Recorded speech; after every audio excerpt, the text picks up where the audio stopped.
Hello everyone, good morning, welcome back to our new vlog. तो અમે લોકો નીકળી ગયા હતા સવારમાં ઘરે જવા માટે, પણ ત્યાંથી અમારા પિતૃદેવનું મંદિર નજીક છે, તો મમ્મી કે ચલો ત્યાં પગે લાગતા જઈએ. મેરેજ પછી આવ્યા નહોતા એટલે હું ફર્સ્ટ ટાઈમ જતી હતી. એમ તો જઈએ છું પણ મેરેજ પછી ગયા નહોતા એટલે અમે લોકો ત્યાં જતા હતા બધા.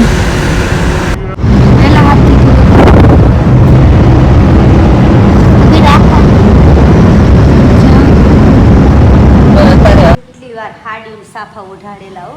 જ્યારે આવું તો હું ખોટી હાડીને સાફો લીધા વગર ન થાય.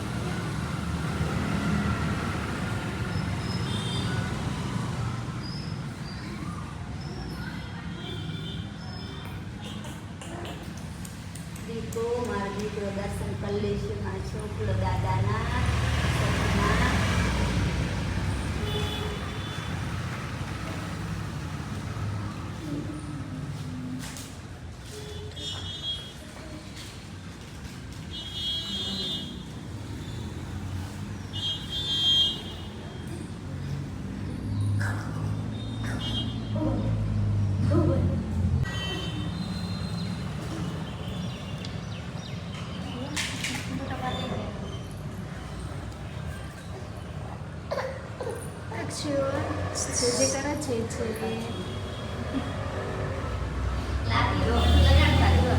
દર્શન કરે.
પછી અમે બધા નીકળી ગયા હતા સુરેન્દ્રનગર જવા માટે, કારણ કે પછી વરસાદ જેવું વાતાવરણ હતું એટલે પછી જલ્દી ફટાફટ નીકળી ગયા હતા. તો હું આવી ગઈ છું હવે જોબ ઉપર. કાલે અમે ગયા હતા ભૂમિના ઘરે. સડનલી પ્લાન થઈ ગયો હતો જવાનો. પછી આજે સવારમાં અમે 11 વાગે તો આવી જ ગયા હતા, પણ બહુ થાકી ગયા હતા. પછી અમારા દક્ષુના થોડુંક એનો નાવાનો સાબુ પાવડર ફર્સ્ટ ક્રાઈમાં ગયા હતા. ફર્સ્ટ ક્રાઈમાં આવીને પછી ઘરે આવીને ફટાફટ કામ કર્યું થોડું, પછી જમીને સૂઈ ગઈ હતી.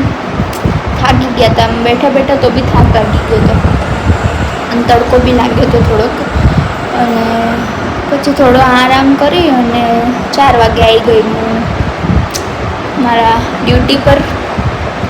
કંઈ નહીં, બેઠા છે અત્યારે. આજે મેં તેલ નાખ્યું છે.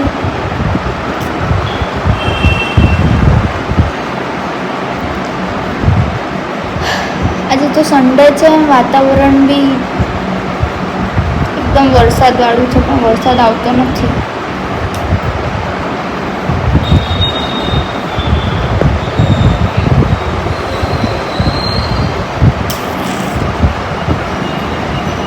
આજનો બ્લોગ જોજો અમારો. આજે તો રાત્રે હું અપલોડ કરી જ દઈશ. બહુ 2 દિવસથી બહુ લેટ બ્લોગ અપલોડ થાય છે, પણ શું કરું, મારે કાલે મોર્નિંગમાં બી બહુ જ કામ હતું, કારણ કે અમારે છે ને કેમ્પ હતો, ઇયરનો કાનનો કેમ્પ હતો. એટલે 50 જેટલા પેશન્ટ હતા, એટલે એમાં બહુ જ આમ ક્રાઉડ વધારે હતું અહીંયા આગળ.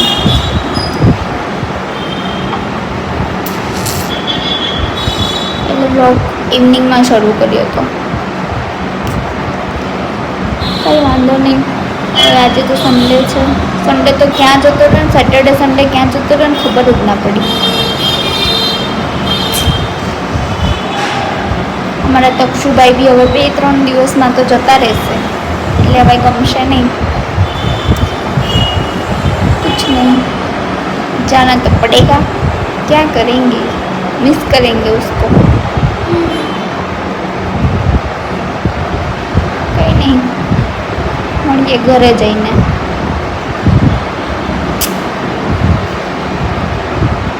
પછી અમે લોકો સાંજે ગયા હતા હોસ્પિટલ. તક્ષુના પપ્પા છે, બા છે અને મમ્મી છે મળવા માટે.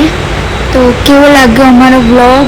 લાઈક સબસ્ક્રાઈબ કરી દેજો, બેલ આઇકન પ્રેસ કરી દેજો કે અમારા બ્લોગ તમે જેથી કરીને જોઈ શકો. નવા હોય તો સબસ્ક્રાઈબ જરૂર કરજો.